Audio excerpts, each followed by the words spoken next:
And you are. While I give people the opportunity.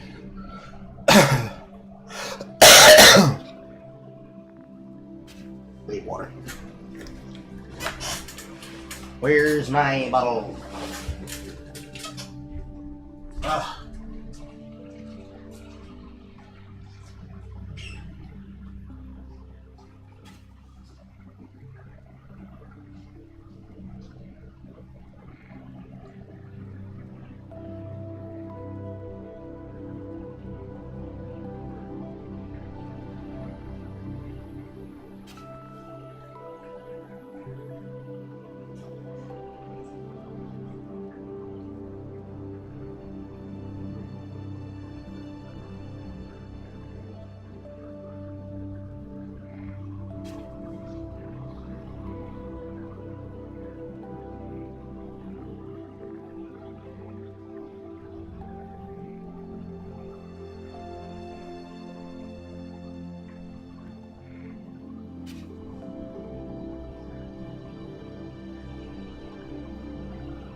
It's like I've got hard Flintstone dummies in my throat. But anyways, it's on the street. Dear ladies and gentlemen of the jury, we are gathered here today to demonstrate how one can be able to avoid the problems that we have experienced from the last few streams, in the form of how do you keep yourself safe from people like that. On the first stream this week, we discussed the issue about black culture and shared our experiences from each other and how to relate to those things based on the arguments presented by Paradigm Shift, Signifier, and Pillboy from my video. And yesterday, we dug through the channel of a supposed femcel who has difficulty connecting to people and has an issue in her dating life to see exactly how that black pill forms, and discussing not only how to stay away from it, but also discussing and trying to give advice about how one can correct for it, and identifying how she got to where she is. And now today, here, we discuss the dangers that come from being male, and how the dating market does not help those men, let alone women, in being able to reach with each other by digging through the behaviors and actions shown by one Rollo Tomasi, supposed grandfather of the Red Pill, and we debunk the arguments and the statements that they choose to make for the purposes of trying to get content out of a stone. This one's probably going to be shorter than the ones yesterday and the day before, but we'll see what we can do here. I have already received the information that we don't need to present said case. And I had it right here. Here we go. As always, should one want to jump into the voice call, you can be able to do so by clicking on the link that is inside of the chat room that is pinned on YouTube, and to those watching on Twitter, hi Twitter! You can be able to type inside of the chat room in there, but it won't work if you don't have premium. Because Elon's gay, because Destiny's gay, because Destiny doesn't know how to stop being a fucking chill, let alone being a fucking spurg. Anywho, let's dive right in. You know, we've got to run through all these guys in my phase from 18 to 20. You know, we've got to run through. Now, Rollo Tomasi is a part of one of many podcasts. The podcast of this one is called the MOA podcast. It appears to be him and a panel full of men and women. And there's various different clips. We're going to go through some of their clips. We're going to go through some of their examples. And we're going to see what we can learn from this. Let us begin, chat.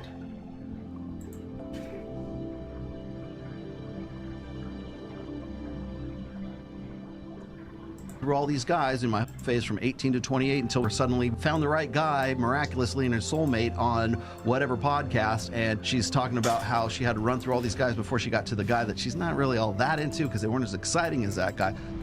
Everybody's going to want to pay attention to this one. Hold on to your butts. Hold on to your dicks here. Yeah. Honestly, I think that selling your body, if we're going by that definition, being in the army is worse than being on Only. Wow. No, Mia Khalifa. No, being in the army is not worse than being on OnlyFans. You are serving your country, and those men and women who have served the country of the United States of America by serving in the armed forces, whether by serving through any of the military branches, or becoming a member of the Federal Reserve, or becoming a member of the National Guard, or becoming a federal agent, whether it be working for Secret Service or a member of an administration or staff, both on the level of federal, gubernatorial, and local. Even a mayoral candidate and a mayoral incumbent is doing more for society than is having a whore.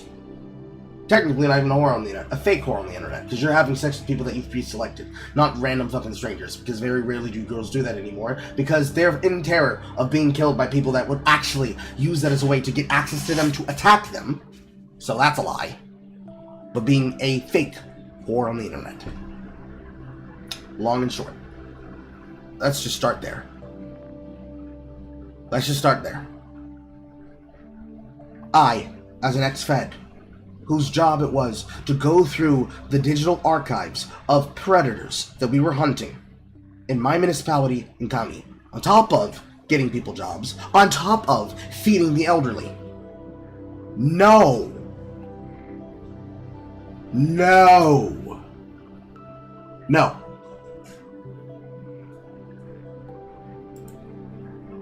You're selling your body to the government. Yes, technically. But I'm going to get a lot more reward from it than if I sell my body to the highest bidder. Or lowest common denominator. At the very least, I can fall back and have a life off of the work and service that I've given to the American public. Or to the public at large. And I can have a life fulfilled. Rather than holes filled. Because that's not a fulfilling life. That's why many of them get out of that life. My lag is out of control. Just, you know, let's lie to ourselves. Let's cap to ourselves. Because that makes sense. That's a good thing to do for life.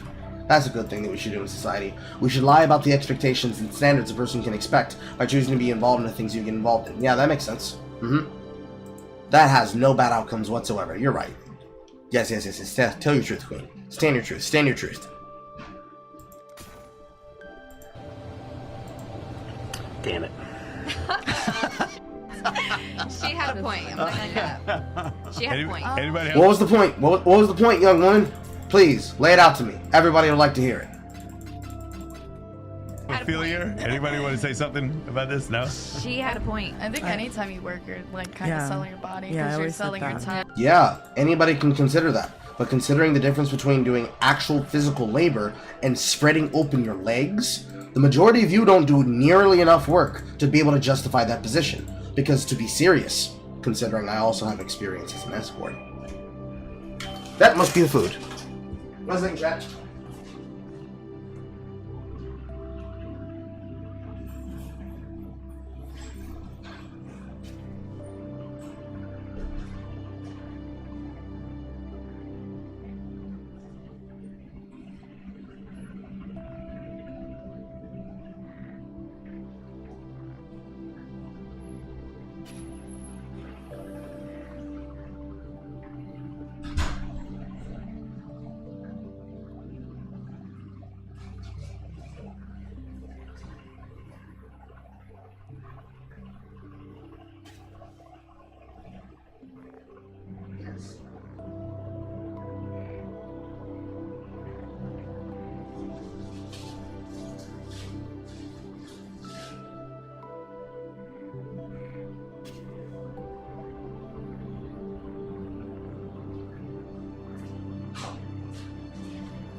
As I was saying, as the bombastic car was a sex... Yes. I did some escorting. I had a private contract where I was at the beck and call of those who were part of the service who paid for the premium feature. And the majority of the people who say that they do sex work and that real life is sex work, you ain't doing real work. At the very minimum, you are taking pictures of yourself in underwear. You are taking boudoir pictures, which is a relative standard amount of work. And if you are to go to the extreme of taking your clothes all the way off and actually engage in the sexual act, you're only doing it with a person who you're already in a relationship with. And while there's plenty of porn stars, amateur and professional, that are doing that form of random stranger / step fantasy, those girls are doing more effort doing that work day in and day out to think of the ideas, to set up the scenarios, to network, build not only themselves, their brand, their business, but also to actually earn their keep, than those of you who are just basically making money by being social influencers that effectively create drama about yourself to drum up attention to yourself, to then say that you are worth the amount of money that you're doing. Fact of the matter. There's an argument for comparing being a part of a military service or a part of some kind of franchise or enterprise as an employee, or even employmentship, in giving your time to something, especially if it's something that is expected to take a long time. So, in the example of military work, I would not use it as the comparison against porn. What I would do it is journeymanship. Learning a skill trade, like electricity, like construction, like on-the-ground architecture, like welding and cutting, any of the trade businesses that make our industry and infrastructure go round, especially in the private security sector. It takes a lot more effort and a lot more time to get fucking certified and trained to be able to do those jobs than you being able to compare it to working a low-wage job. But even a low-wage worker, a fucking construction worker, and a military operative from any branch or from any member of the private sector underneath that of the Pentagon or the Secret Service are doing more effort and work than a woman or a man who is going outside and fucking people. I'm not going to say that there isn't a serious threat. I'm not going to say that you're not being able to do something that can be considered serious work. But let's keep a spade a fucking spade. Let's keep it 100. Don't fucking lie to me. Don't fucking lie to me. Because we all know you're not telling the truth. That's crazy. Yeah, Like, whatever labor. the labor is. Yeah. Mm-hmm. Anytime you clock in, you're selling your body. You're selling your soul, you're selling your body. Doesn't Okay. matter. I would argue that if you're working a wage slave job, that yeah, you are selling your body and you are selling your soul, because that's a job that's meant to keep you alive. It's meant to keep you fed. It's not meant to make you satisfied. That's a job, not a career. And while that is the case of a job versus a career, that does not mean it is unacceptable to then say ha ha ha ha ha ha. But look at what I can say and do, because that's obviously unhinged, and many of you realize that is unhinged. But you're still arguing it, and you're still saying it, as though it validates it. So that's already fucking wrong out the gate. And to say that and mean that, that's crazy. It's crazy. It's so crazy. The big difference is. Do you think I joined the military for me? I didn't join the military for me. I joined the military for you. That's why I joined the military. So you were selling yourself to all of Yeah, us, but no, and I my point is appreciate there is a reason to join the military other than to whether or not you're selling your body to the government. I'm not selling my body to the government, but I'm selling my body to a military that created a safe bubble for Mia Khalifa to say bull like this. That's the point. Exactly. And while I can disagree with most of the shit I'm pretty sure I'm going to disagree with most of you on, it doesn't make it okay for you guys to claim that that is anything close to reasonable, what was just fucking said and what was just fucking received. There is no world where you guys are being so dead-ass for real right now. She wouldn't even have the abilities to say this nonsense if violent men had not carved out this safe cubbyhole for her to say like this. And that's the difference. You joined after 9/11, yes, right after 9/11. Yeah. To like go to fight for freedom. Yes, I didn't join. You think I joined for me? I didn't join for me. I joined for you. Like what the. That's why what she's saying is emphatically incorrect. That's the only part. I'm not offended. The thing is, it's like certain people, we get offended by their comments when they're actually suffering from mental illness, and Mia Khalifa is one of them. No, sorry, I mean, she's suffering from mental illness. I'm not going to take what she has to say. I got the chat. The government do harder than any Mia Khalifa. That's funny. The dating advice for gurus online seems to boil down to just be successful, bro. Given that women rate 80% of men as physically unattractive and 50% of men are below average intelligence, what's the advice for those 40% of men? The bar. Ignore the pickup artists because they are designed to try and get you to buy their courses and then get you to then sell the idea of those courses being true. Obviously. That's how the majority of these guys make their money. They fleece you. They tell you, if you get my course, I will teach you how to make women like you. And their entire course amounts to, hey bro, just be successful. Because ultimately, it is useless advice. It doesn't help people. Ever. It never can. It's not designed to help you. Bar is set unbelievably low. Like the average American man is obese, divorced, and with less than 1K in the bank. I think that the internet over-indexes on objective metrics of success and doesn't account for what happens in person. You will see regularly people and guys that are charismatic, funny, sexy in person, batting way outside of their league if you were to just look at them from an online perspective. Basically, I would say don't overthink what the internet says. Dude, if you go to the gym 3 times a week for a year, you're probably in the top percentile of all fitness people on the planet. If you spend $300 on a relatively okay wardrobe, you're probably better dressed than most of the guys that you're going to walk past. Just try a bit and you will already be probably a 6 or a 7 out of 10. I'm curious, what do you think about this? Do you think guys need to try harder? Because I put this one in here because... all people should try harder. It should not just be about men. But there are definitely cases where the advice that I've either asked when I was in that position in my life, or that could be asked of me from people in that position in their lives, all you really gotta do is really just think about it. Just think about it, view it for what it is, and go from there. Don't let it intimidate you. Make moves, make waves, and you're gonna figure it out. Because realistically, the first thing to do is to just get off your ass and do shit. That's all you really gotta do. Start. Just get off your ass, do it. Don't allow other people to intimidate you about it. Don't allow other people to antagonize you about it. Just get off your ass and do it. Because getting off your ass and doing it is actually going to ensure a better outcome than the obvious or the opposite. Because when you get up and you start doing stuff, when you get up and get out there and you start looking to treat yourself rather than punishing yourself,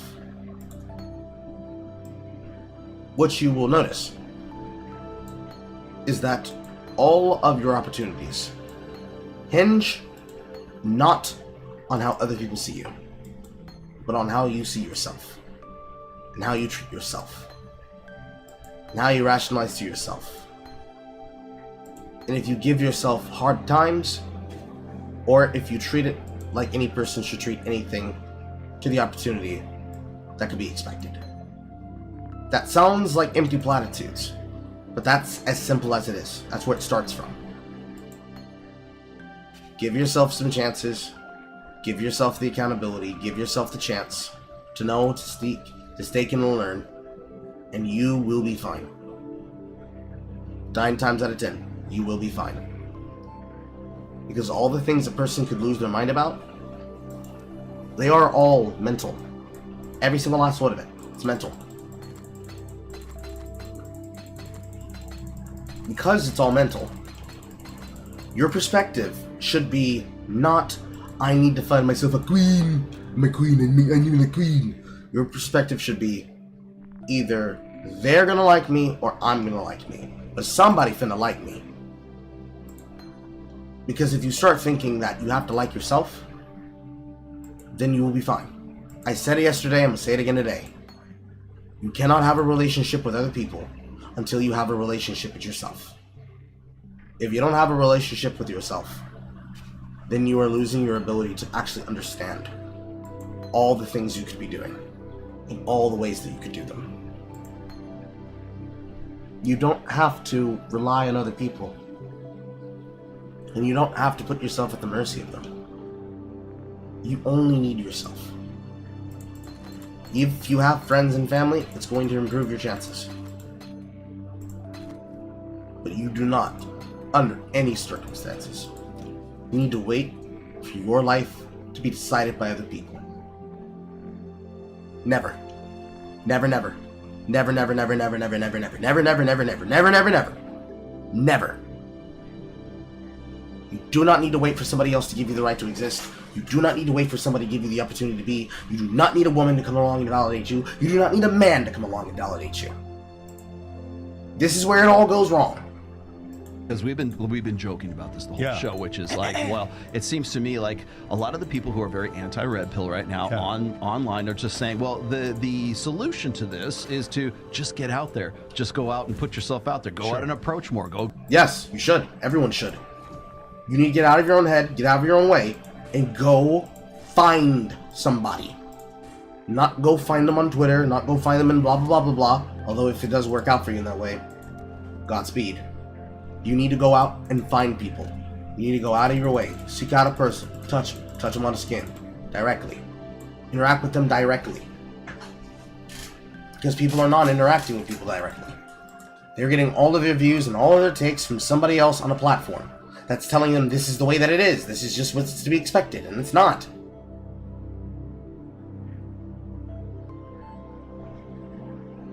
I'd say it's pure insanity that they believe so.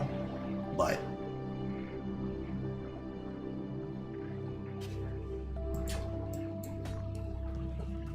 in most cases, the development of it pretty much amounts to, yeah, but.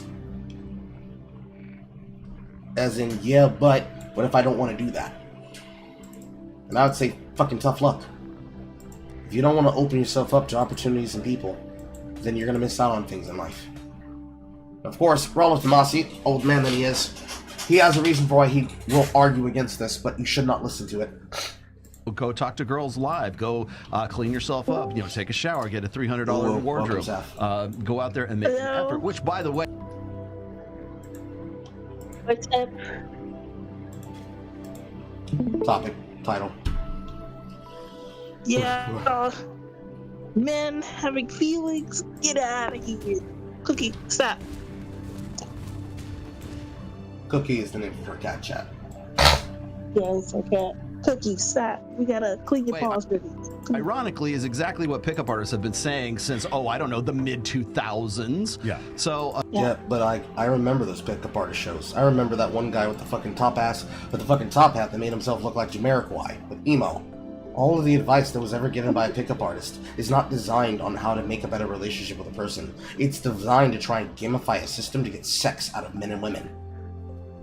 Female advice is worse than male advice, and the female pickup artists are worse than the male artists. But they are all bad advice. Because if I you... haven't seen the female pickup artists, really, honest. The same advice that you could expect the men to give, the females give. But they basically drop all pretense and say, no, you should basically trick these men into doing whatever you want, because they're going to reach out and give it to you, because they're desperate. Up to and including potentially committing paternity fraud. Yeah.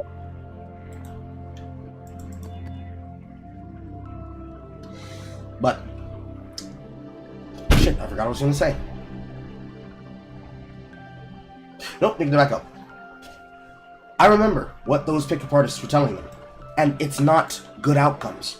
None of this is good logic. Sure, they've been saying it, but they weren't saying it in the way that needed to be explained, and they were not explaining the reasons why to do it, and they were not doing it for the intention of being able to date to marry. They were doing it with this explicit intention of they should do this advice because what are these guys doing? Don't they understand that they're going to be out there, struck and alone? And to that I say, what the fuck? It doesn't matter. None of that matters. They are already having a hard time now.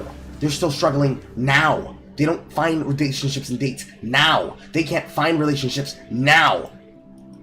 Mainly because they assume, oh, they must be taking advice from people like us. And then those guys have no idea where to go, because before they've even gotten a chance,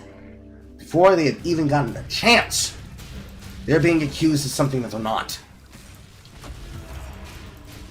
And how does that help them? How does that help society? The answer is it doesn't, but you know. Anything to sell a course. Suddenly, all this anti-red pill stuff comes full circle, and now we're back to where we were. I wanted to pose the question to you guys: is do you think that guys just need to actually get out there and make approaches and try harder, and that would, in some way, I guess, ameliorate the 40% of guys who are actually, you know, still single and sexless? Do you think that is it better for them to do something like that? Is that the cure, or is it go to the gym and just stay in the gym, or go gross out in any of like money, muscles, and game, gross out in one of those, and hope to God that that's going to be what gets you the girl? I think you just gotta get out. I think that you shouldn't go to the gym with the intention of trying to get coochie. I think you should go to the gym because you want to go to the gym. And if you don't go to the gym because you want to go to the gym, then you're ruining your ability to do anything, period. That's what I think. Out there. Any of my guy friends who have ever asked me for advice on how to get girls, I'm like, create like a girlfriend group to touch. Here's the problem. Here's the first problem with that. Guys, stop going to your girlfriends, stop going to your friends to get advice for yourself or other men about how to approach women. Women do not know how to approach women, because when women need to approach men, they have no fucking game, period. In general, in specifics, there are women that know how to pull people. But there are more men that can randomly come up with an interesting line that will catch a woman's attention than there are women that can come up with an interesting line that will catch a man's attention. Even incels have better pickup lines than women that have had sex with over 50 men and should have experience on how to talk to them. Because they don't actually have to talk to men.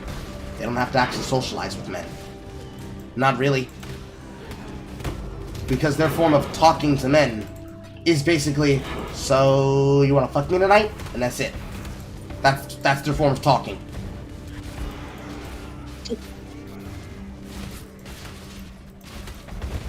Touch like back on what you were talking about with like the strip club managers, like they're surrounded by beautiful women all the time, so they're a little bit desensitized. So I think when you go out there and you make friends that are women, friends that you have platonically that are hot, you know what I mean? Yeah. You can interact with them in like a friendly way. Then when like somebody comes up, like, because women will let you know when they're into you. They're not shy about it.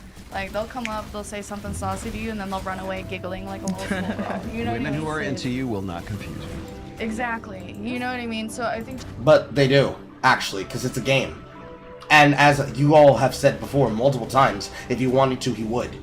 What if he doesn't know that he's supposed to? Because you're not actually making it clear.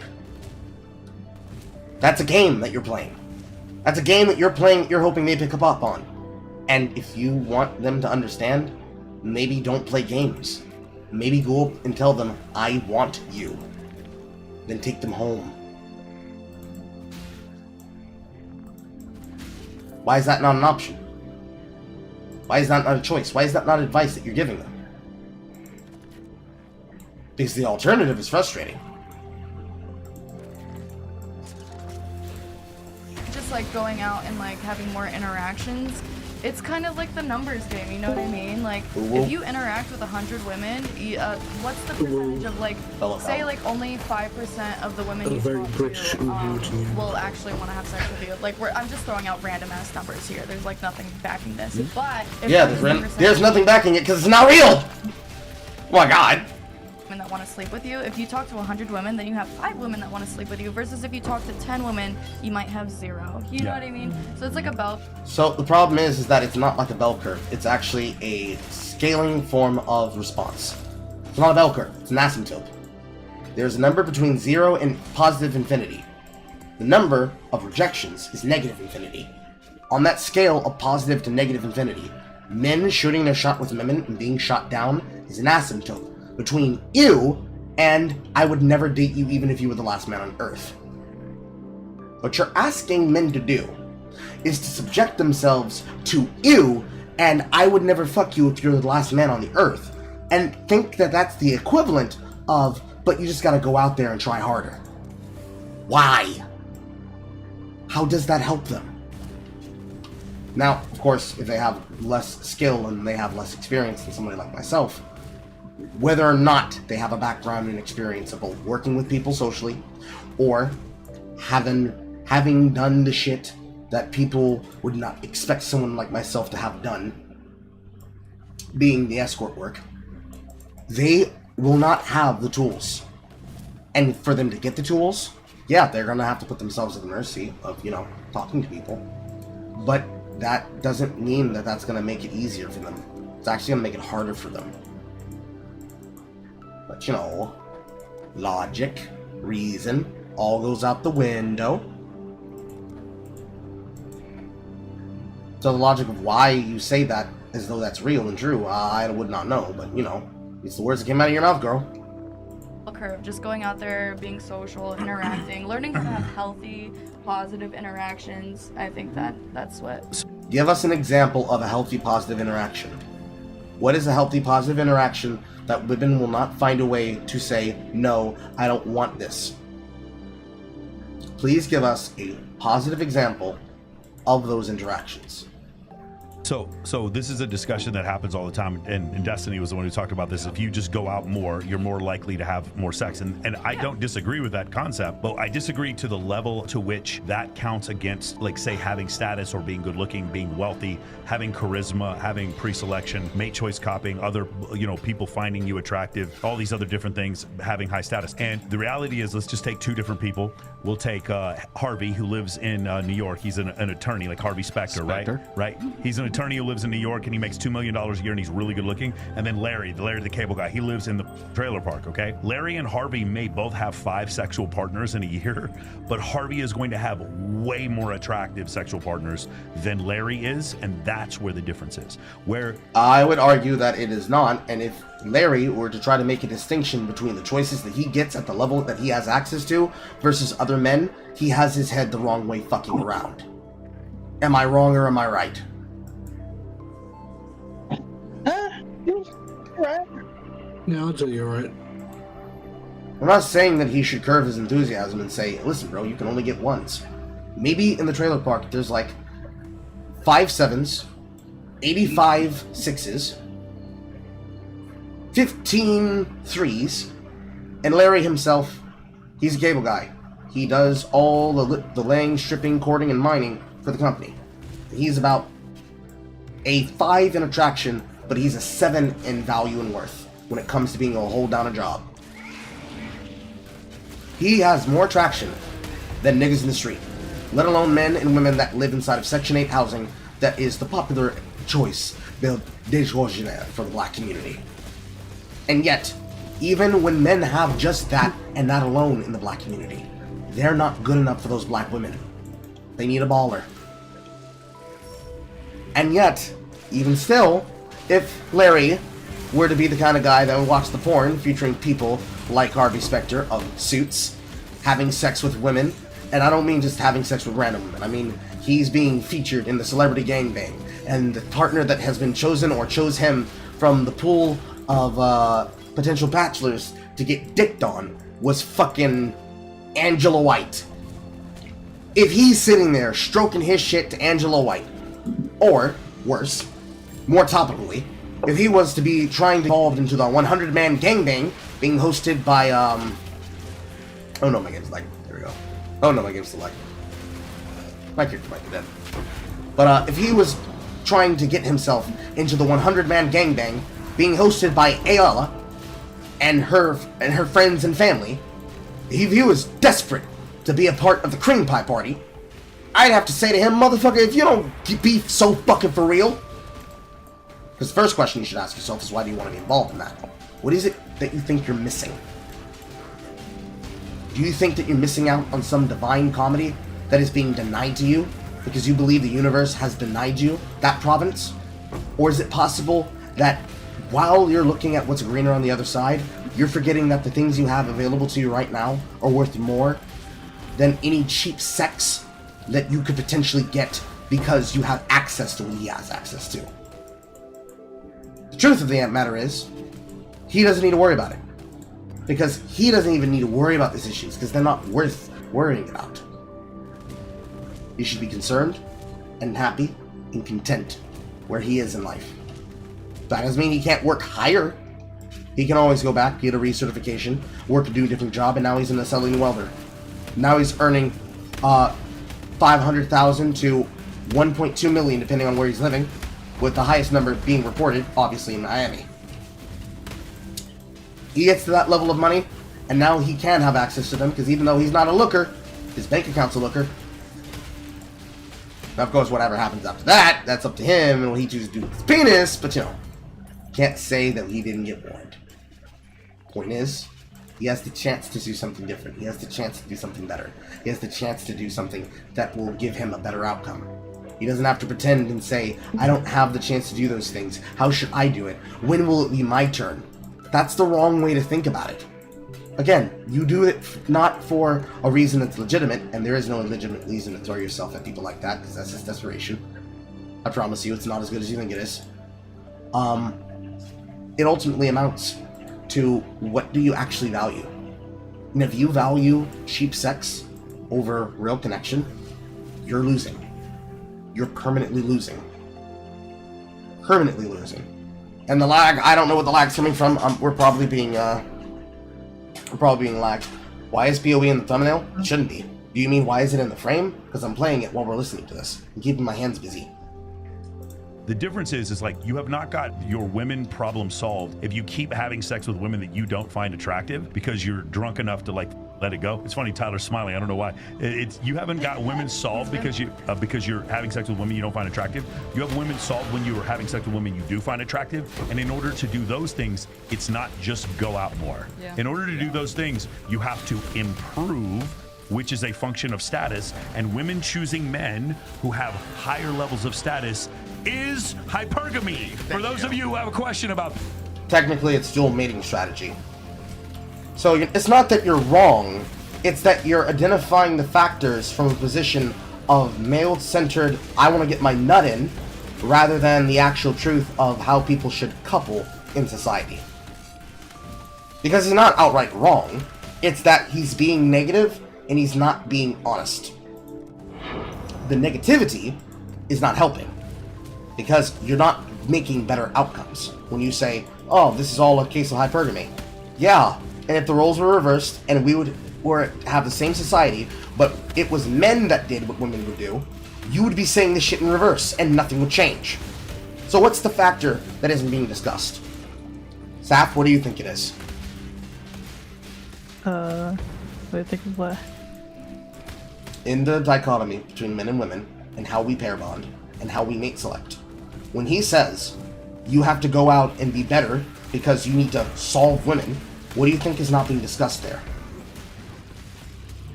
Would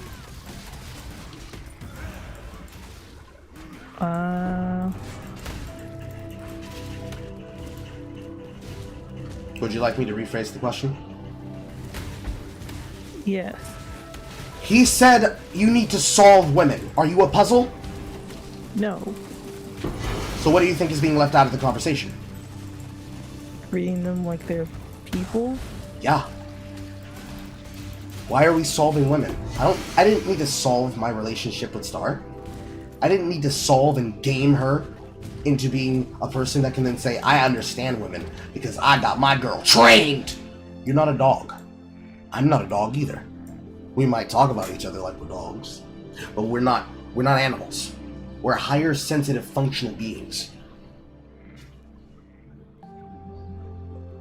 So why do I need to solve women when I can instead understand myself?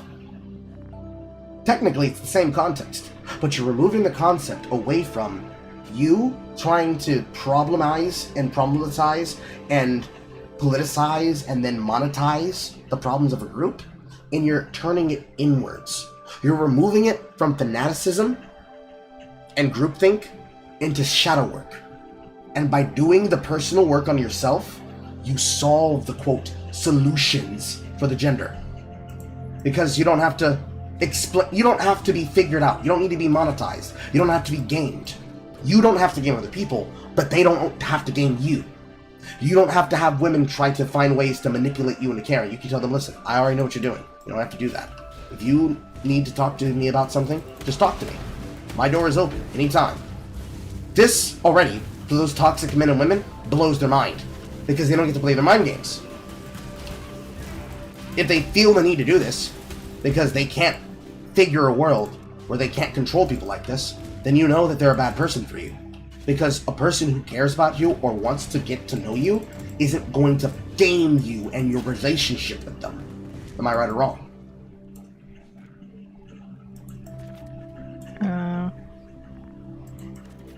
You're right. Callum, do you have an opinion?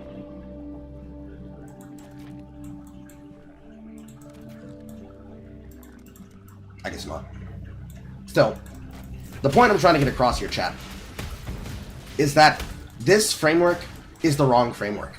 Not only is it the wrong framework, it's a dishonest framework that is designed to get you, like these men, paying for a course that you don't need to take. You don't have to do that. You don't need to gamify dating. Because it's not a game. It's your life. It's how you choose the person you're going to make a life with. If you want to be a playboy, by all means, ignore what I have to say. If you want to be a playgirl, by all means, ignore what I have to say. But when you get bored of fucking, and you want to settle down and find somebody who's going to treat you as your forever, build a life for them. If you want to be a double income, no kid person, also known as a dink, you can do that. But to be a dink, you kind of need somebody to have a double income with. So when you get tired of the outcomes, and you want to have a good life for yourself, you want to make those outcomes better for yourself, you have to start thinking about yourself and the way that you treat other people and the way that you want to be treated. And if you approach it like these guys do, girls do too. Though the guys have been saying worse takes than the women have, but the women have had some fucking stinkers too. When you want to treat it like it's not a game, but it's your life, then you have to start making these decisions. You got to start making these choices, and you got to think about it. Moving forward. That because hypergamy is real, no matter what anyone tries to tell you. Define that for me. Hypergamy. It means books. Hypergamy in the Oxford definition. It has to do with women choosing men who are at a higher socioeconomic education and income level. That's what it means. Again, hypergamy does not truly get it across. It is dual mate strategy. To simplify, as simple as it can be, a woman finds two men. One is an alpha provider, in the sense of he is a man that brings nothing to the table but his seed to secure his genes, and then finds a secondary provider, usually called the beta provider, who can be able to supply the comfortability to rear the children that she reared the seed from the alpha from. Does that make sense? Yes, no, maybe so. Mm-hmm. It has nothing to do with necessarily someone being alpha and someone being beta, because it depends on what you value. Now, if you go by the social definition of what they value, clearly they're using alpha and beta. But of course, as we know, alpha wolves are not alpha wolves. It's because they are the fucking mother and father of the pack. And the rest of the pack are probably their progeny. But if you want to look at it one way, let's say Saf's in a relationship. Saf has a boyfriend. That boyfriend then becomes her husband. But she has a child from a relationship, from another person. Random hookup. Doesn't matter the context, it's hypothetical. The man that she's with, people would say is beta because, bro, how can you bring yourself to raise another person's child? But it doesn't matter. Because both of them love each other, they're involved in a relationship, and because they're involved in a long-term relationship, the only thing that matters is the well-being of that child. For another case example for that comparison, technically, the kind of relationship that I'm in is one where someone could say that. Because when it comes to the perspective of people who have opinions on shit like this, they view another man or another woman raising another man's kid or another woman's kid as the highest sin. Because cuckoldry, as in the cuckold. A type of bird, a parasitic bird, that learns how to be able to parasite itself on the other species that it happens to be in the area of, planting its eggs in the nest of that person so that they take care of their young by kicking one of their eggs, one or many of the eggs of that bird, out of its nest, and they unknowingly raise the spawn of the cuckoo. Much like many of these things, they like to pivot to saying, hey, these are things that occur in nature, so it's normal. And yet, also something that occurs in nature is, death, consumption. And while we are indeed animals, we are social beings. Therefore, you do not pivot to, it happens in nature, it's natural, as your explanation. You have to have a little bit more than that. Now for them, they don't care about having more than that because they don't give a shit. But the point is, that's obvious. It's obviously not that simple. It can never be that simple. So to that regard, some basic advice to stay away from hypergamy and the dual mating strategy is, again, unfortunate. Pick better partners. If you pick a better partner who is not going to put you through the cause of hypergamy, you will be safe from this problem.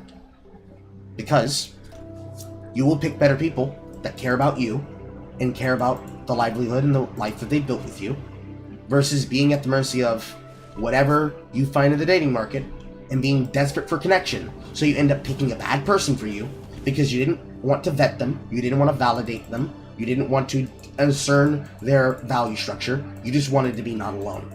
And now you're suffering being alone in a relationship with somebody who does not prioritize you or put you first, which is what a lot of people tend to do. Some people do it by mistake. Some people do it because they know that they're going to have a hard time finding somebody who will love them, so they stay where they're comfortable, and they never rise above that level, where all they have to do is just give a little bit of a fuck about themselves, and either leave that relationship or start making the choices to divest away so they can eventually be able to make a clean break. Don't make any deep investments, don't put yourself at risk for anything, and try to make that concern.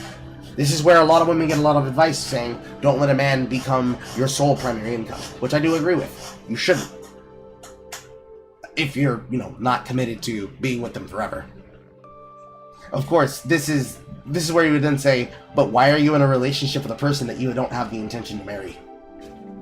Granted, I'm not saying every single time you get in a relationship, you should only be willing to fuck this person with the intention of having sex in missionary position to ensure a healthy, safe pregnancy, and therefore the person that you're having sex with is the same person you marry. But what I am saying is you have to know your value structure. If your value structure is that you want to be in a relationship with someone, and you want that someone to be the mother and father of your children, you should be more than capable of committing yourself to that relationship wholeheartedly. Not one foot in, one foot out, both feet together, and both of you working together. Is that fair or is that foul? That's fair. And then, you have to work at this from the structure and value and appearance as it does for both genders. For men, men should be getting into relationships and committing to relationships because they want to be either a husband, a father, or a married person. If you are not a person who likes the institution or the concept of marriage, call it a common union. But if you're in a relationship with someone, you are not in there to get your rocks off. You are a partnership. You make compromises. You think about your choices before you make them. Because whether you like it or not, in a relationship, you are a foundation.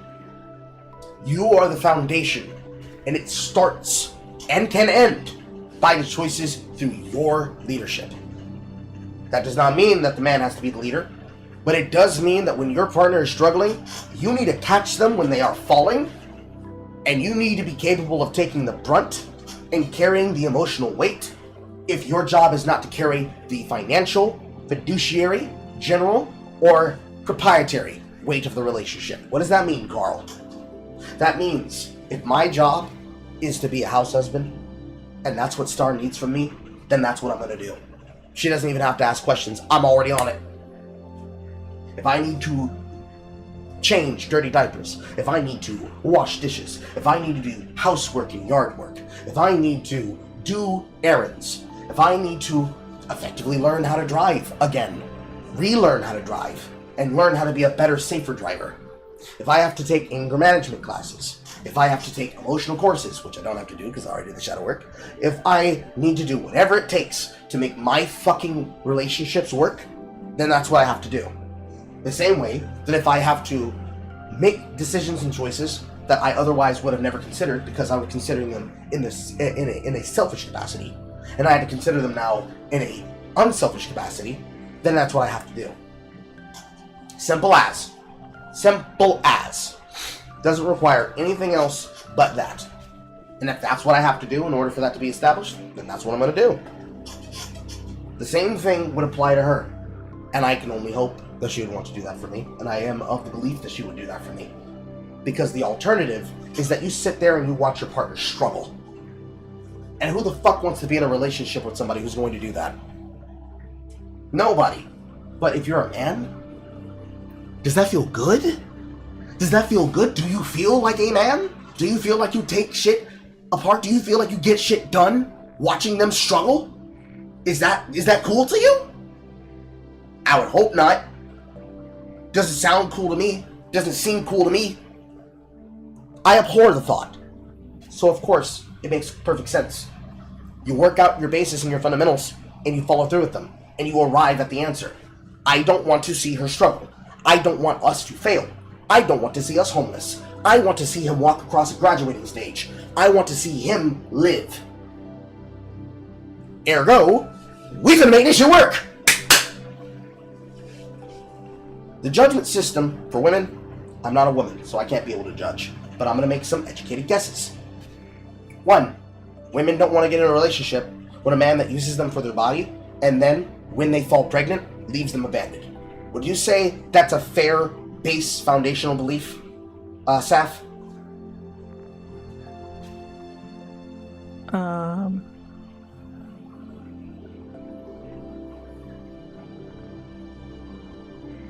I didn't think this would take you time to think about. I'm sorry, I apologize. I was typing something at the same time you were saying that. It's okay. I'll ask again.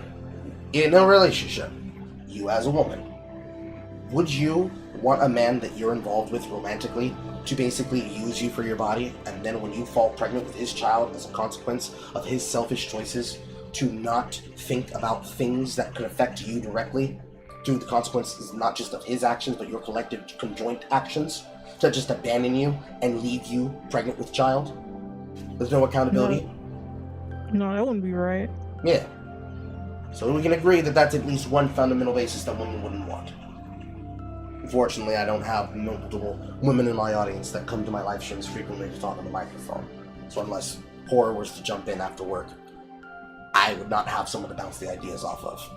I would hope.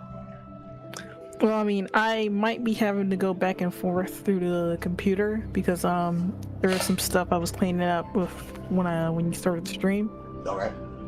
So I'll have to be right back in a few. It's okay. It's a good time. Do what you need to do. Yeah. I mean, I'll still see if I can listen in the stream and be caught up that way. But You're more or less caught right up here. now. Yeah, it's okay. Take care of your business. Take care of your business. But working off of that, some basic fundamental boundaries. Pretty sure women don't want to be left barefoot and pregnant with the responsibility of somebody else's choices affecting them. This was the basis for why Roe v. Wade was supposed to be a thing that people considered serious, which is why it was sent back to the States. I'm of the opinion that it's your body, your choice. And men, when you enter into a relationship with a woman, I'm so sorry, but it's not just your choice alone. This is gonna be an iffy issue, because this idea now comes with the fundamental basis of whose responsibility does it become. The real answer is it's both your responsibility, but it's doubly going to be a consequence onto the woman. In the relationship concept, it's both of your responsibilities together. So, babies are not made by accident. You don't slip, fall, and land on a dick. Someone had to put it in, someone had to then stimulate it to ejaculation, and somebody held somebody else down and took it and allowed the seed to take place. And then after planting said seed, chose to keep it in. Regardless of your religious and your foundational beliefs, if you choose to have sex, you are consenting to pregnancy.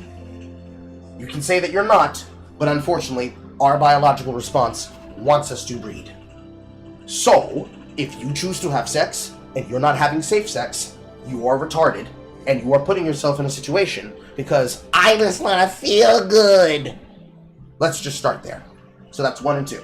1, women probably don't want to be impregnated by men that don't care about them. And 2, women probably don't want to be impregnated by men that don't care about them and don't think about the way that their choices are going to affect them. 3, probably, with a good guess, they don't want to be made a financial slave or an emotional slave to men or women that they're in partnerships with. This is very serious when it comes to lesbians because, boy, them DV statistics look real bad for y'all lesbians. Y'all getting backhanded harder than a black man beating the shit out of a Tyler Perry, like, primary female character in a movie. So, assuming that you would like to not look like a battered piñata that fell down the stairs accidentally, you probably also want to be in a relationship with someone who's not going to physically, verbally, and emotionally and financially abuse you. Neither men or women. So, with this expectation, if you want to say a traditional household, the expectations that would follow for men and women would pretty much be as follows.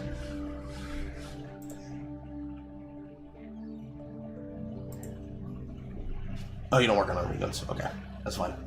I forgot. I actually forgot today's Sunday. I'm trying to lay it out and making sure that it's not too long for that people zone out on, but you know, it's okay. If it takes a second, it's okay. Springboarding ideas off of people can sometimes be difficult, but part of my job, it's fine. A normal relationship, by this capacity, would work something like this.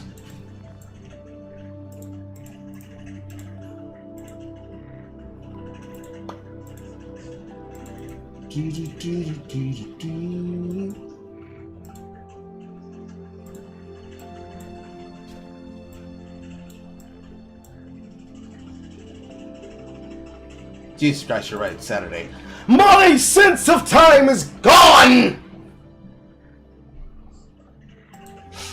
1.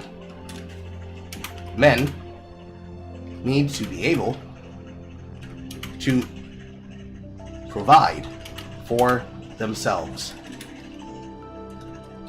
so that 2, they can be able to court women they would have the chance to pull / be interested in.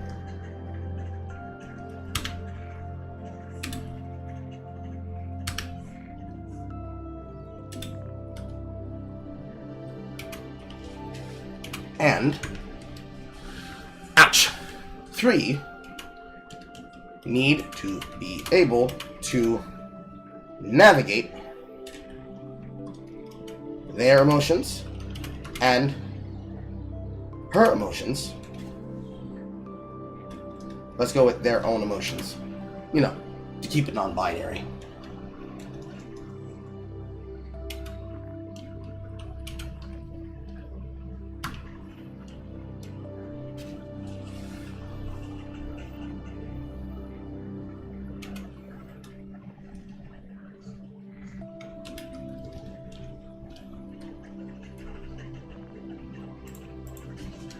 To be able to,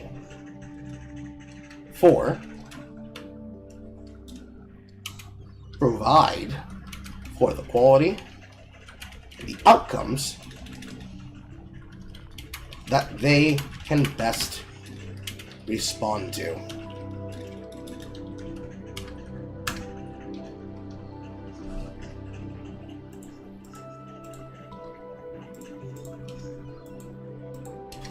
These are the basic 4 things that both men and women have to be willing to do for each other in order for them to be able to get somewhere in society. If they cannot do these 4 things, they are shit up a creek. All of this flows from decisions. Men's decisions matter a lot. Because how the hell are you going to be able to pay for the life that you want to live with a woman if you ain't got money? If she wants stuff from you, how are you going to be able to buy it? If you want to be able to get stuff to provide for her, how can you do so? You got no money! And the shit, same also applies to women. Because, girls, it's modern day. Gotta pay up, girly. We in our soft guy era. Drizzle, drizzle. Which, by the way, is probably some of the funniest fucking trolling I've seen from men in the dating market towards women who are being delusional. But for some of them, it's not delusion. It is actually the way that they choose to live. Realistically, it should be a way of saying that men are not going to live by the traditional standards of society, while women continue to choose to live by the modern standards of society, which is realistically where that came from. The expectation that a man is going to be traditional, while a woman can choose to remain modern, and thus have the dual mate dating strategy to secure the benefits from all of men, while men are expected to commit themselves to a woman who may be using them, is fucked up. But it is what it is.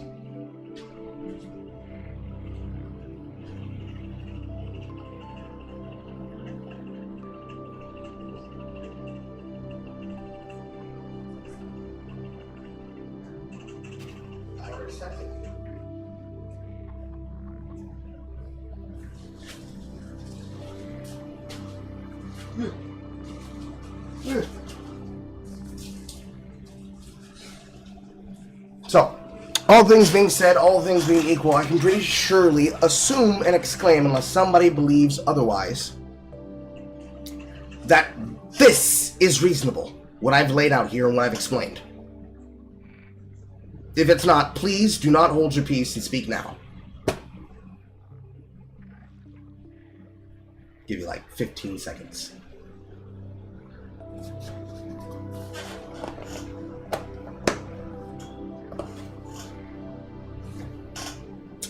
I need a spoon. And they gave me a fork. I'll be right back.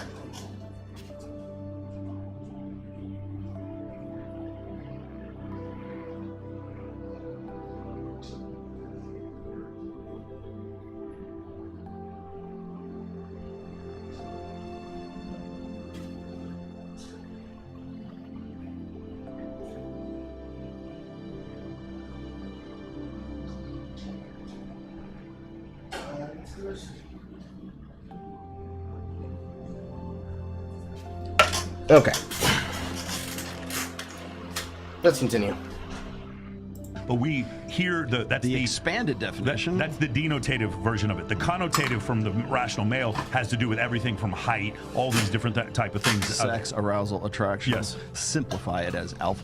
beta bucks or alpha seed beta need, meaning that the women have dualistic mating strategy, which is they're looking for a guy who has protection, provisioning, and parental investment, the good guy, the good dad, right? The guy who's going to be there for the long term, the guy you want to marry, and the guy you want to the guy who's the alpha, who's the bad boy. We were just talking about this just not too long ago. There's the boy, there's the guy who's, we've got to run through all these guys in my phase from 18 to 28 until we get to where suddenly we're found the right guy miraculously and her soulmate on whatever podcast, and she's talking about how she had to run through all these guys before she got to the guy that she's not really all that into because they weren't as exciting as that guy. That's the dual side of it. So there's the alpha side, the arousal, the visceral, I want this guy, versus the guy who he's a good dude, still very, still attractive to him, but he's not as exciting as the other guy because he's a better bet for the long term, being provisioning, protection, and parental investment. So there's the alpha side and there's a beta side of that.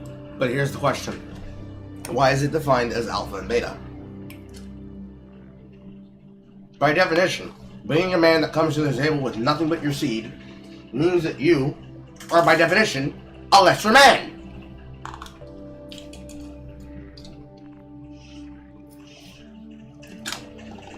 Barring the case examples of paternity farm, barring the case examples of the obvious toxic women that exist,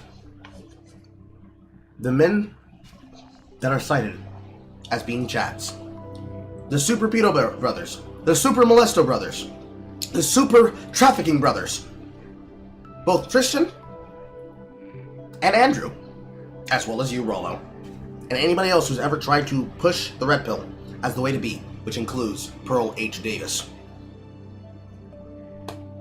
All of you in that scenario, especially fucking Fresh and Fit, would be betas! You'd be betas. And the problem with you being the betas in that scenario is because your philosophy is shit. How does that help them? That doesn't help people. That hurts people. Your advice gives them a bad mindset for which they can tackle life. I hate it when we put these things into good and bad. They're not good and bad. It's just two different qualities. There's the guy who's the dad and there's the guy who's the cat.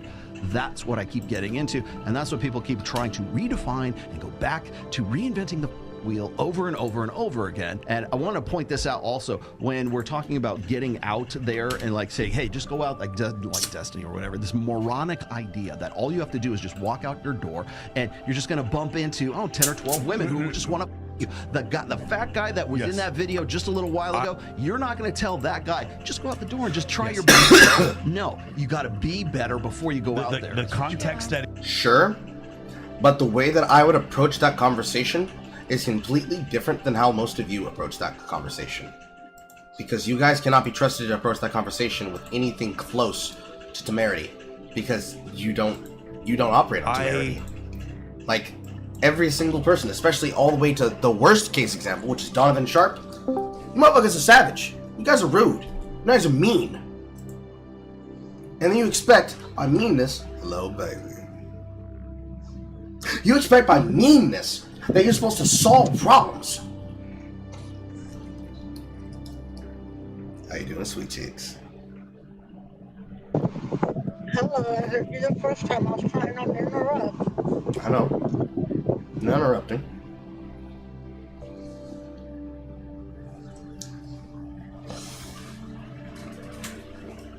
Now from there are plenty more things from the MOA podcast that I'm going to be able to take examples out of.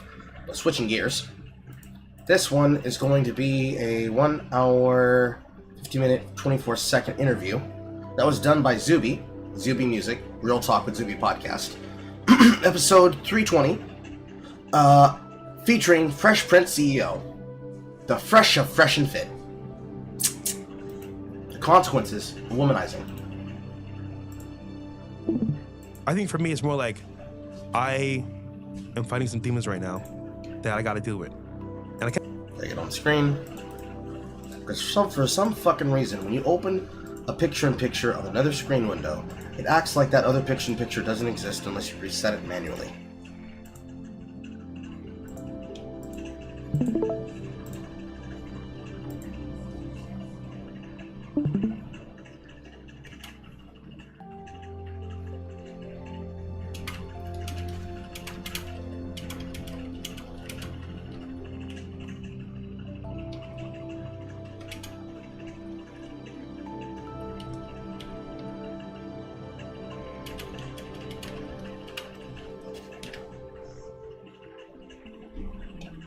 can't do it alone. Obviously, I need Jesus Christ's help.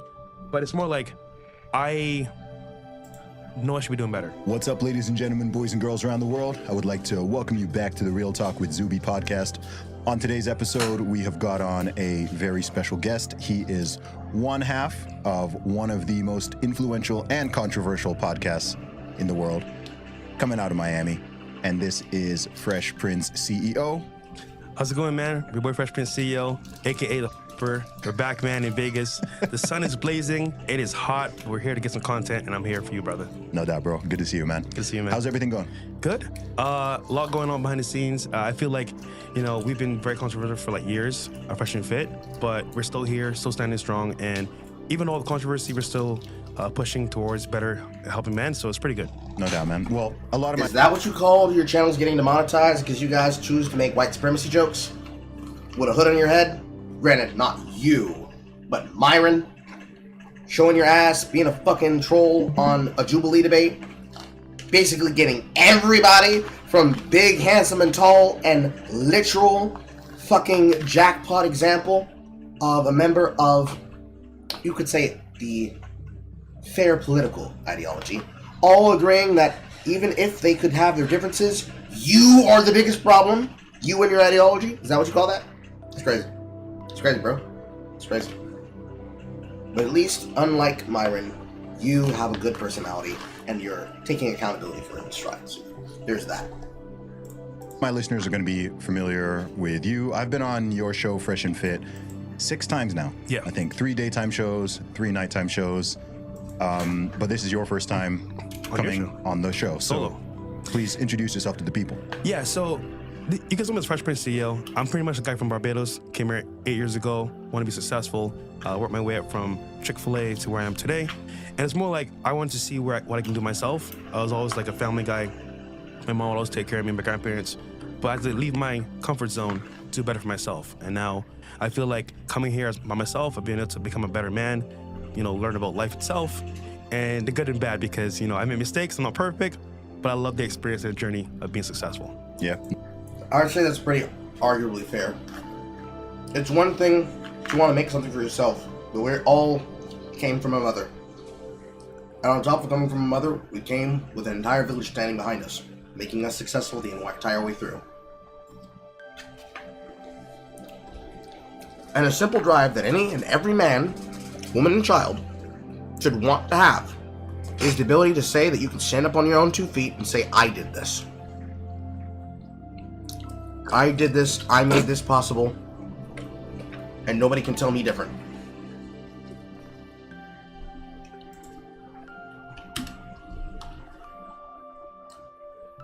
No doubt, man. Well, tell me a little bit about the story of you coming to the U.S., because I think a lot of people skip over that and kind of miss it. They see some clips on the internet and they see random viral TikToks or shorts or whatever the case may be, but they don't really know much about you and your background and your story and come up.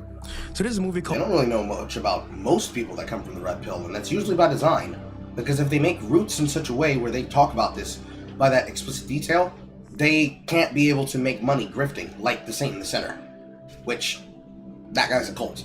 He is literally the worst of the worst, and he is a cult member. Or rather, a cult leader. Called Coming to America. I liken it to myself in many ways, but it's more of like a nuance.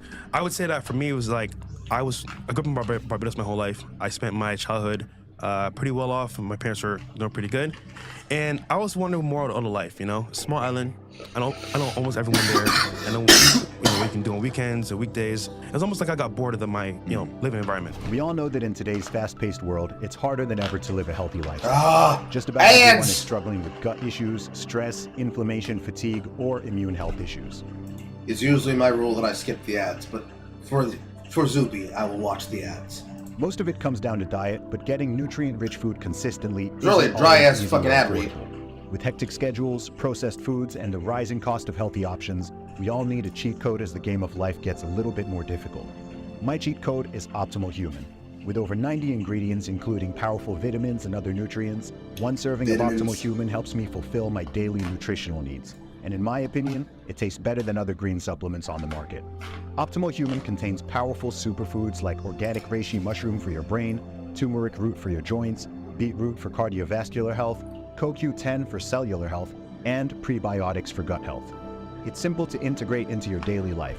Just add 1 scoop to water, a smoothie, or your protein shake and get an instant delicious nutrient boost. Try Optimal Human today and get 50% off your first month by going to optimalhuman.com/Zuby.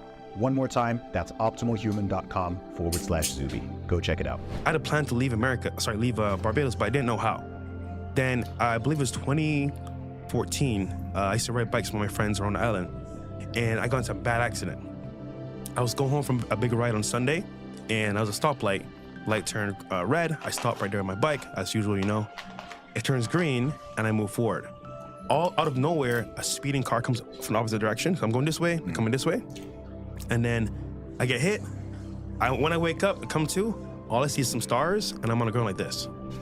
And I said to myself, wow, if I just died just now, that was it for me. And I didn't get to experience like what said of Barbados fully.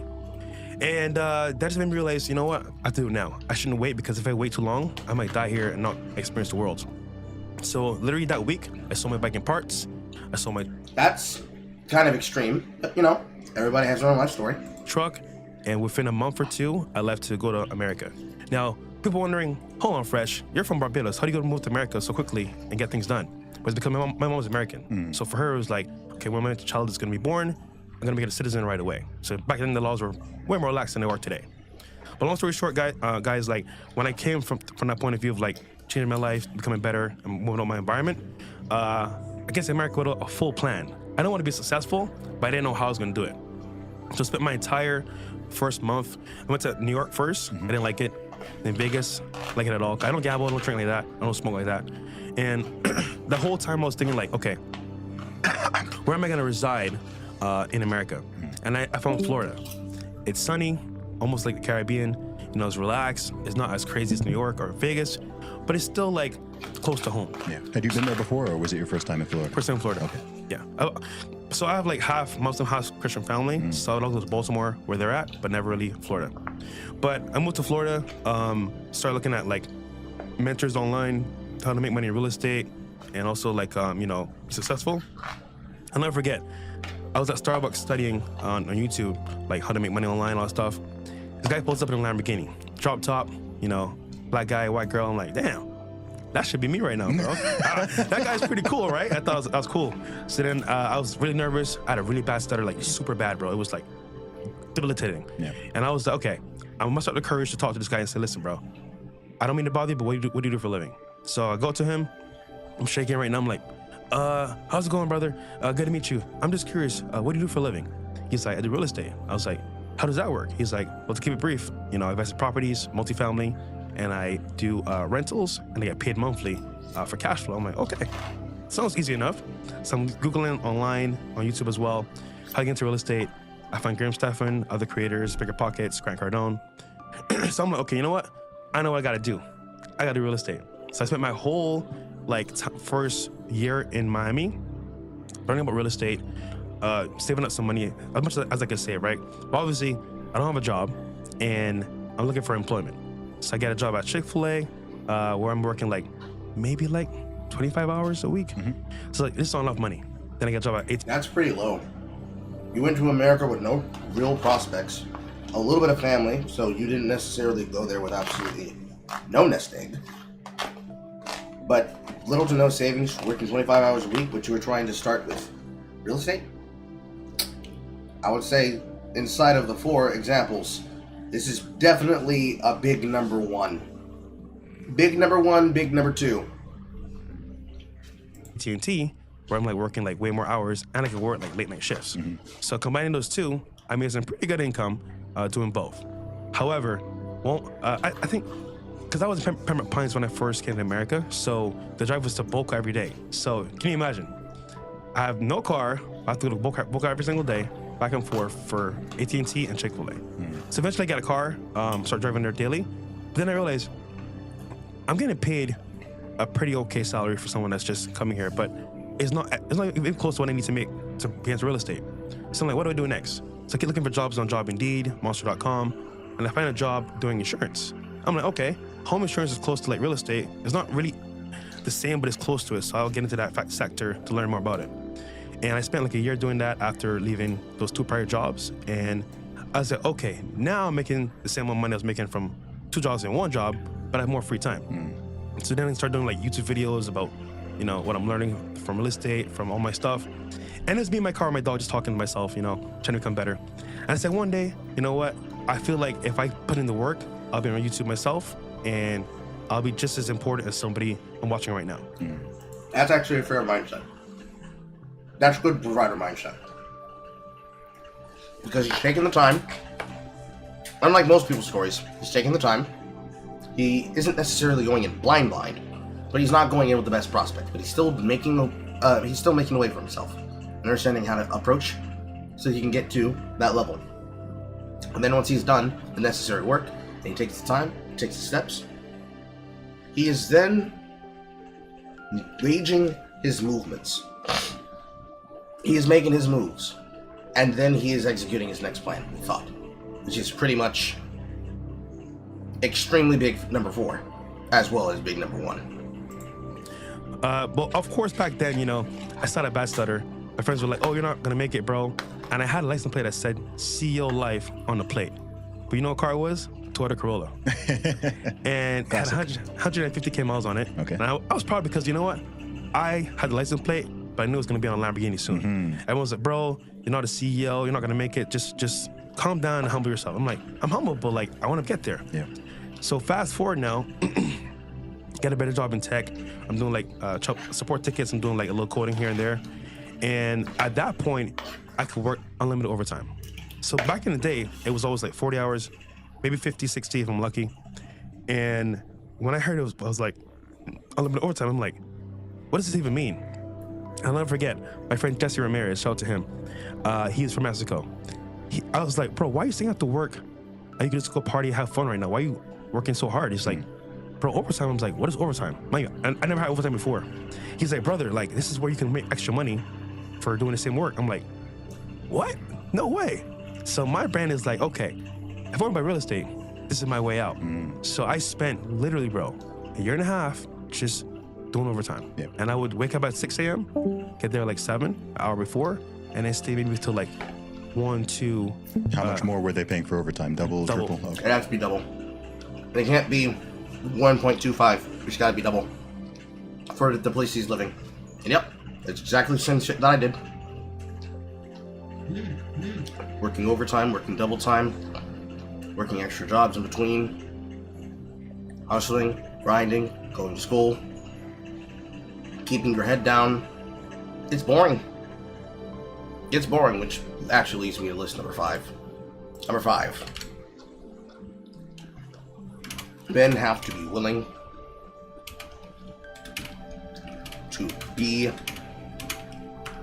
boring for an undetermined amount of time.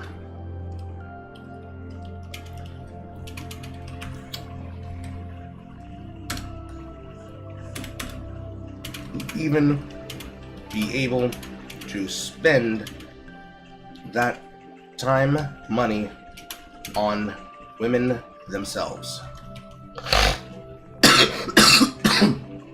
You have to be willing to eat shit. Puerile shit. You have to be willing to eat shit for a long time. A long time. You have to be willing to eat shit, have a boring life, not have a sex life, have a dating life. Whatever you need to do, get yourself over the line. You have to be willing to do it. And this is where a lot of guys go wrong. This is also where a lot of girls go wrong. Because then they start having FOMO. Okay. And then on holidays, I think they pay like almost a triple. Okay. So it was almost like a cheat code. So they're like, oh, fresh, let's go party, let's go drink some beers. I'm like, nah, bro, I'm focused. So after that year and a half that I did that, bought a property in Wynwood. It's in a popular area in Miami now. And right now the property. What year was that? This is 2019, 2020. Okay. And right now the property is doubled in value. So just like that one move right there taught me so much about like investing, money. And I knew it wasn't gonna be enough to make me successful, but it was a good start. But long story short, that whole thing happened, the journey, being told no many times, actually there's a clip of me going viral with Grant Cardone where he says to me, "You don't have what it takes," you know. And it was hurtful because obviously I'm into real estate. As like a mentor, and it's like, damn, like somebody can't make it. It sucks. And that was a turning point for me as well. So all these things that accumulated to me, having experience in like real estate and investing and like success itself, taught me to be the man I am today. There's a word there that he didn't say, but I'm gonna say it because it's what underlines. Point 5. Delayed gratification. Delayed gratification. Having to eat shit for an undisclosed and indiscriminate amount of time until the universe either aligns itself or you have made the choices and the preparation and you have the mindset, the quality, whatever it takes to then be able to blow. When the universe says you have done the correct things, that's when it decides that you're allowed to do it. That's actually charming to hear, because you never really hear from him.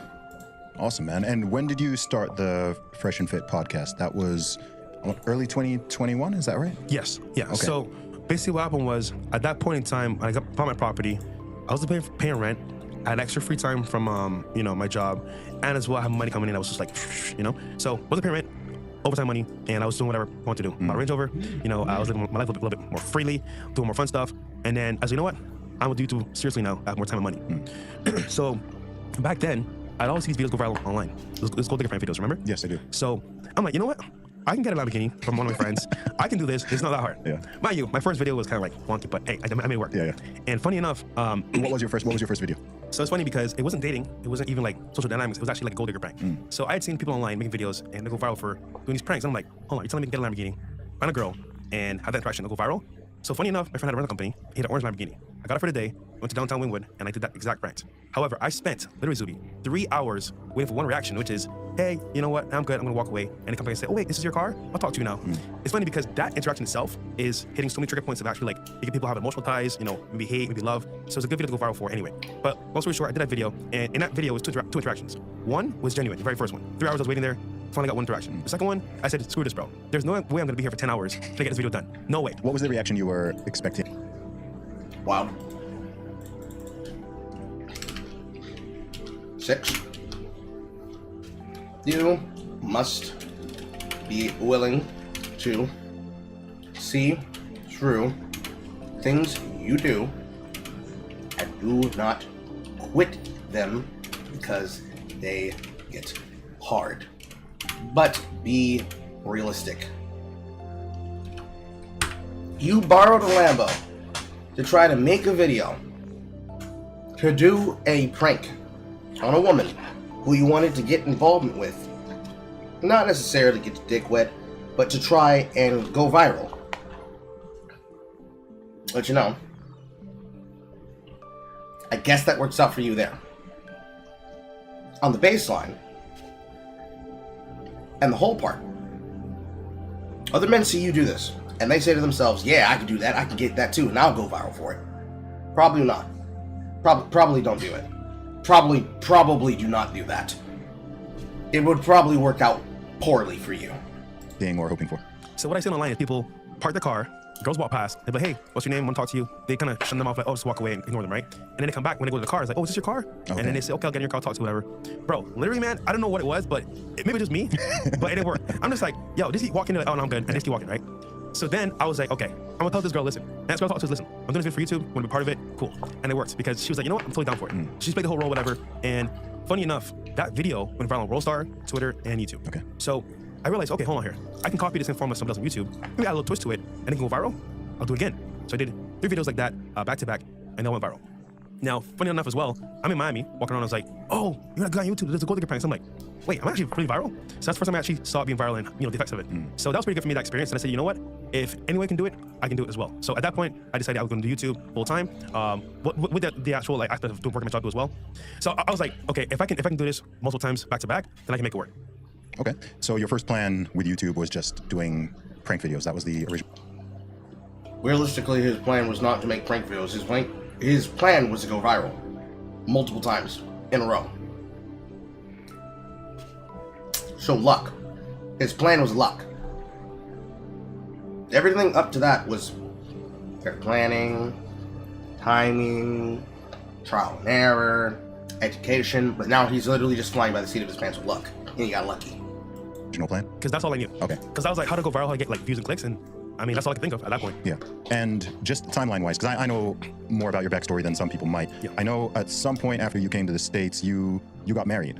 And is that the prank stuff, the prank videos, is that after or before or around the same time? I'm just trying to get the timeline. After. Okay. So this happened with the whole marriage stuff, right? Okay. So this is the first time saying actually like fully actually on camera. Okay, all right. So back then, when I first came to America, I was pretty much new to how it works. You know, I didn't really understand how things were in the real world, so to speak, in America. But then after my first year of saving some money up, having some actual foundation, I started partying a little bit more, you know? So I would party every day with my friends, my roommates. And I met this girl in the bathroom line. And I was like, okay, what's your name? You know, what do you do for work? And I'm like, oh, you're pretty cool. Let's go out. Bathroom line. Yeah, it's random, bro. It's so random. She's with her friend. I was like, yo, you're pretty cute. What's your name? Start talking, whatever. And we started dating, you know? So within that period of time, I wanted to do the right thing. And no rush, no. Yes, I was raised in a Christian family, and I was taught if I'm gonna really date a girl to get serious, I should marry her. Moving together, all that stuff. And it wasn't too fast. Looking back, yes, it was too fast, but I didn't want to do the wrong thing and, you know, make it a bad thing. Yeah, I get that. How long had you guys been together? 6 months. 6 months? Yeah. And then you got married after 6 months? Yes. Okay. So, and then I didn't understand as well what it was to date a girl with a kid. Because she had a kid. Okay. So, you know, back then I wasn't watching like RP content like that. I mean, here and there I watch it, but not really like that seriously. And I got into that situation.